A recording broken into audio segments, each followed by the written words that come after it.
welcome back viewers to the last chapter or last lecture of my measurement of matter 9th standard. Today I'll be studying about valency, variable valency and recapitulation, which is indirectly how you write about the chemical formula of the compounds. Starting with valency, the capacity of an element to combine is called its valency.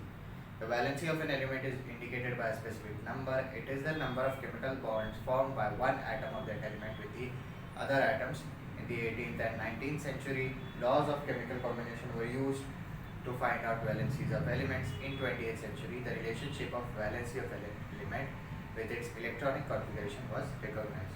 18th से लेकर 19th century तक जब chemical combination के laws आए, उससे हम determine करते थे कि कोई भी एटम की या कोई भी एलिमेंट की उसकी एटम की वैलेंसी कितनी है। एटम की वैलेंसी इन द सेंस क्या होता है कि एटम के पास कुछ एक कमी होगी इलेक्ट्रॉन्स की या कुछ ज़्यादा इलेक्ट्रॉन्स होंगे तो वो डोनेट या एक्सेप्ट कर सकता है। अब डोनेट एक्सेप्ट करेगा तो डेफिनेटली बॉन्ड फॉर्म करेगा। तो जितने एटम्स हो, जितने इलेक्ट्रॉन्स या जितने बॉन्ड्स बनाएगा वो उसकी वैलेंसी होगी। For example you have Na2SO4. This is nothing but ये आपका एक अलग कंपाउंड है SO4 माइनस और एक ये आपका अलग है Na+। इसकी एक की वैलेंसी, इसकी दो की वैलेंसी, दो की वैलेंसी इन द सेंस कि ये दो बॉन्ड्स बना सकता है, ये एक बॉन्ड बना सकता है। तो जब ये दोनों फॉर्म होते हैं तो क्या होता है कि ये दो इलेक्ट्रॉन्स डोनेट कर सकता है और ये उसमें से एक इलेक्ट्रॉन एक्सेप्ट कर लेता है, जिसकी वजह से क्या होता है कि ये दोनों फॉर्म होके ये बनते हैं। या इसका एक परफेक्ट एग्जांपल HCl भी है। हाइड्रोजन के पास एक इलेक्ट्रॉन है, क्लोरीन के पास एक इलेक्ट्रॉन एक्सेप्ट करने के लिए है, तो हाइड्रोजन वही अपना इलेक्ट्रॉन डोनेट करेगा और वही इलेक्ट्रॉन क्लोरीन अपने आप में एक्सेप्ट करेगा। So this is nothing but valency. Valency आपकी डिटरमाइन होती है the amount of bond it can form या ability to combine with other elements. Let me just read out to you the description part of it. A sodium atom gives one electron and cation of sodium is formed and hence the valency of sodium is 1. A chlorine atom takes up one electron and forms an anion of chlorine chloride and thus valence of chlorine is 1. NaCl, sodium chloride, NaCl. Sodium के पास एक cation है, cation is your positive ion and chloride has an ion which is your negative ion. अगर ये याद नहीं रहता है तो अनायन को ऐसे याद रखो कि नेगेटिव आयन, कटायन को तो पॉजिटिव आयन आप याद रख ही सकते हो। सो जब कोई भी पॉजिटिव और नेगेटिव आयन्स एक दूसरे से मिलके बॉन्ड फॉर्म करते हैं कि मतलब Na+, आपके सोडियम के पास एक इलेक्ट्रॉन है डोनेट करने के लिए, आपके क्लोरीन के पास एक इलेक्ट्रॉन है एक्सेप्ट करने के लिए, दोनों एक दूसरे का इलेक्ट्रॉन एक्सेप्ट करते हैं, बॉन्ड फॉर्म होता है और फॉर्म में आता है सॉल्ट या NaCl। Thus a sodium, due to attraction between the unit positive and negative charges or opposite charges, one chemical bond is formed between Na+ and Cl- and a compound NaCl is formed. ये दोनों की opposite charges की वजह से attraction होती है, attraction की वजह से एक बॉन्ड फॉर्म होता है जिसकी वजह से क्या कंपाउंड फॉर्म होता है NaCl. Thus the sodium atom has the capacity to give away one electron. Sodium के पास कैपेसिटी है एक इलेक्ट्रॉन डोनेट करने की और क्लोरीन के पास कैपेसिटी है एक इलेक्ट्रॉन एक्सेप्ट करने की। From this the electronic definition of valency is as follows: the number of electrons that an atom of an element gives away or takes up while forming an ionic bond is called valency of that element. कि इसके हिसाब से electronic definition क्या होगा, the tendency और the capacity to form bonds और to accept electrons और to donate electrons is called as valency of that element. इसमें सोडियम की वैलेंसी 1 है, क्यों? क्योंकि वो एक इलेक्ट्रॉन एक्सेप्ट कर सकता है। क्लोरीन की वैलेंसी भी 1 है, क्यों? क्योंकि वो एक इलेक्ट्रॉन एक्सेप्ट कर सकता है और सोडियम डोनेट कर सकता है। सिमिलरली अगर कोई और दूसरा एलिमेंट होता तो उसकी वैलेंसी अगर समझो 4 होती तो वो 4 इलेक्ट्रॉन्स एक्सेप्ट करता है या 4 इलेक्ट्रॉन्स डोनेट कर सकता है। That is the difference. Next you have is your variable valency. Under different conditions, the atoms of some elements give away or take up different number of electrons. In such cases, those elements exhibit more than one valency. This property is called as variable valency. कि मतलब एक कभी कभी ऐसा भी होता है कि कोई एक पर्टिकुलर कंपाउंड है, कोई कंपाउंड नहीं, कोई एक पर्टिकुलर एलिमेंट है, सो उसकी टेंडेंसी होती है कि वो कुछ कुछ रिएक्शंस में एक से ज़्यादा इलेक्ट्रॉन डोनेट कर सकता है. मतलब कुछ रिएक्शंस में सिर्फ एक इलेक्ट्रॉन डोनेट किया एक्सेप्ट करेगा, कुछ रिएक्शंस में एक से ज़्यादा इलेक्ट्रॉन्स डोनेट या एक्सेप्ट करेगा. So that is called variable valency because उनके कंडीशंस पे बेसिस पे उनकी वैलेंसी चेंज होती है, उनकी इलेक्ट्रॉन्स एक्सेप्ट करने की या डोनेट करने की क्षमता जो है वो चेंज होती है. Compounds with ionic bonds have two constituents. These are cation and anion. ये जो आयनिक बॉन्ड होता है दो पर्टिकुलर कंपाउंड्स में या एक पर्टिकुलर कंपाउंड में जो दो एलिमेंट्स में होता है वो आयनिक बॉन्ड से फॉर्म होता है कि दो, एक कटायन होता है, एक अनायन होता है. They take part independently in chemical reactions and therefore are called radicals. अभी NaCl बनता है तो ये क्या है आपका प्रोडक्ट है, पर ये जो है आपके ये Na+ है और ये Cl- है. These are called your radicals.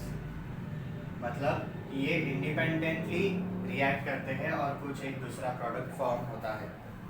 It is seen from that basis different bases such as NaOH, KOH are formed when various cationic radicals are paired with anionic radical hydroxide. आपके दूसरे कोई भी element हो, समझो ये आपका NaCl है और आपका समझो NaOH है या KOH है, तो इसमें आपका Na+ है और OH- है, इसमें आपका K+ है और OH- है. तो ये जो हाइड्रोक्साइड वाला पार्ट है ये इसके साथ इंडिपेंडेंटली रिएक्ट करके फॉर्म करता है, तो इसमें रेडिकल्स ऐसे होते हैं. Hence the cationic radicals are also called as basic radicals. Cationic radicals are also called as basic radicals. मतलब क्या होता है कि cation radicals mostly basic property show होते हैं, बेसिस की तरह रहते हैं. Different bases are distinguished from each other by other radicals in them. Sorry. On the other hand, different acids such as HCl, HBr are formed when various anionic radicals are paired with cationic radical H+. आपका समझो HCl है या HBr है, so you see here यहाँ पे OH content है, यहाँ पे H+ है और Cl- है, यहाँ पे H+ है और Br- है. So this is your acidic radical. Acidic radical मतलब बेसिकली क्या, जिसमें H+ कंटेंट ज़्यादा होगा. बेसिक रेडिकल क्या, जिसमें OH- कंटेंट ज़्यादा होगा. अगर आपको डिफिकल्ट लग रहा है तो ऐसे ही याद रखो. Therefore anionic radicals are called acidic radicals. Different in composition of various acids becomes clear by the acidic radicals in them. Next is your generally basic radicals are formed by removal of electrons from the atoms of metals such as Na+, CO2+, but there are exceptions such as NH4+. Similarly, the acidic radicals are formed by adding electrons to atoms of non-metals. आप देखोगे कि sorry जो basic radicals है ज़्यादातर वो electrons किस में से रिमूव करते हैं, मेटल्स में से रिमूव करते हैं. और एसिडिक रेडिकल्स क्या होते हैं, वो इलेक्ट्रॉन्स नॉन मेटल्स में से रिमूव करते हैं, जिसमें दोनों में एक्सेप्शन है. जब आप बेसिक रेडिकल्स और मेटल्स की बात करते हो तो NH4+ जो कंपाउंड है या रेडिकल है वो एक एक्सेप्शन है इलेक्ट्रॉन्स के केस में. And for acidic radicals MnO4- आपका एसिडिक रेडिकल्स का एक्सेप्शन है. Next you have is your chemical formula of compounds, that is recapitulation. Let me just rub this one.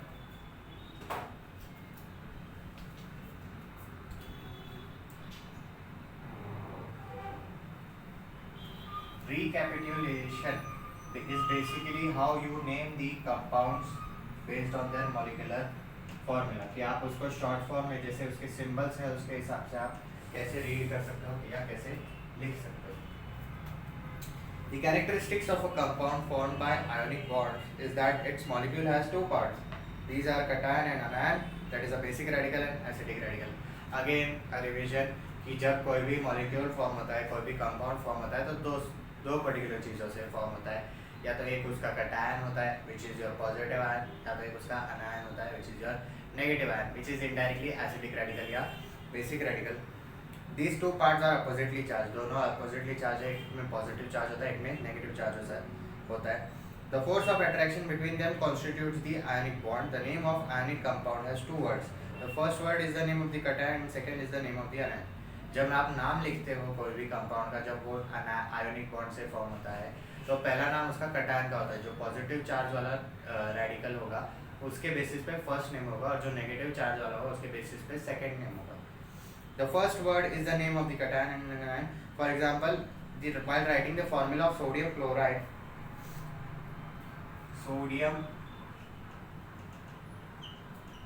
जब आप सोडियम क्लोराइड का formula लिखते हो, so how do you write it? You write it as NaCl. This is your cation part and this is your anion part. तो आप cation को पहले लिखते हो, anion को बाद में लिखते हो. The charges are not shown through the number of ions is written as subscript on the right symbol of the ion. आप समझो, अगर H2SO4 लिखते हो, तो H2SO4 लिखते हो मतलब क्या होता है कि यहाँ पे 2 इलेक्ट्रॉन्स डोनेट हुए, यहाँ पे 4 इलेक्ट्रॉन्स डोनेट हुए, या फिर इतने इतने इलेक्ट्रॉन्स कंपोजिट है इस रिएक्शन में. तो ये क्या होता है, ये इनडायरेक्टली चार्ज रिप्रेजेंट करता है कि इस पर्टिकुलर इलेक्ट्रॉन में इतना चार्ज है, इसके पर्टिकुलर इलेक्ट्रॉन में इतना चार्ज है, जो राइट साइड पे सबस्क्रिप्ट में लिखा जाता है छोटे अक्षरों में. The charges are not shown in this number is obtained easily by method of cross multiplication of the valencies. The step for okay simple है. इसमें एग्जांपल दिया किसका है, Na2SO4 का. आपको Na2SO4 का एग्जांपल दिया है, तो आपको बोला है सबसे पहले आप कटायन और अनायन को अलग कर दो. कटायन और अनायन को अलग कर दिया, फिर बाद में आप क्या करो, आप उनकी वैलेंसी नीचे लिखो. इसकी वैलेंसी 1 है, इसकी वैलेंसी 2 है. ये एक इलेक्ट्रॉन दे सकता है, ये 2 इलेक्ट्रॉन एक्सेप्ट कर सकता है. तो आप क्या करोगे, इसको क्रॉस मल्टीप्लाई करोगे. मतलब क्या हो जाएगा, Na2SO4. मतलब इसने इसके साथ 2 बॉन्ड्स बनाए, एक खुद के इलेक्ट्रॉन के साथ और एक इसके इलेक्ट्रॉन के साथ, और जो एक इलेक्ट्रॉन है वो इनके कोई ना कोई एक ऑर्बिट में सब्स्टिट्यूट रह गया. In order to write chemical formula of compounds, it is necessary to know the valency of various radicals. कि आप ऐसा ज़रूरी नहीं है कि आपने जो मन में बनाया कंपाउंड और उसका आंसर राइट आ गया. अब यहाँ पे Na2SO4 है, मैं H2SO4 लिखता हूँ, तो इसका मतलब क्या होता है कि यहाँ पे वैल्यू 4 है, यहाँ पे वैल्यू 2 है, ये इसके हिसाब से अगर देखने जाए तो. पर अगर मैं सिर्फ HSO4 लिखूँगा तो ये कुछ मतलब ही नहीं करेगा, ये इसका कुछ मतलब ही नहीं बनेगा, क्योंकि मुझे इसकी वैल्यू वैलेंसी की वैल्यू रॉन्ग लिखी है मैंने, तो उसके से ये पूरा इक्वेशन रॉन्ग हो जाता है. और ये इक्वेशन राइट है क्योंकि इन दोनों की वैलेंसी मैंने बराबर लिखा. That is the difference. So आप देखोगे कि अगर आपको केमिकल रिएक्शन लिखना है, if you want to write the chemical reaction और chemical compounds molecular formula, you have to remember the valencies, you have to understand and use those valencies specifically. So this is what is recapitulation is. How do you write the name of chemical formula, or how do you write the molecules in their symbolic form? So recapitulation is very easy to understand. Next was your variable valency. Variable valency is nothing but how there are some elements or some compounds जिनकी valency time to time बदलती है, कि कोई ना कोई condition में वो 2 electron accept या डोनेट करेगा, या कोई ना कोई कंडीशन में वो 1 इलेक्ट्रॉन डोनेट या एक्सेप्ट करेगा. That is called the variable valency. That is a property known as variable valency. Valency मैंने आपको समझाया कि it's nothing but the capacity to combine with another element is called its valency. Then आपने समझा कि कोई भी इलेक्ट्रॉन्स डोनेट या एक्सेप्ट करने से बॉन्ड्स फॉर्म होती है. बॉन्ड्स फॉर्म होती है तो उसका इलेक्ट्रॉनिक डेफिनेशन था that the number of electrons one element can accept और donate is called the valency of the element. Definitely अगर इलेक्ट्रॉन एक्सेप्ट या डोनेट करेगा तो आयोनिक बॉन्ड फॉर्म करेगा, which is so valency is nothing but in one way it determines how many bonds your particular compound और your particular element can form. So आज के लिए बस इतना ही. Till then take care, stay home, stay safe.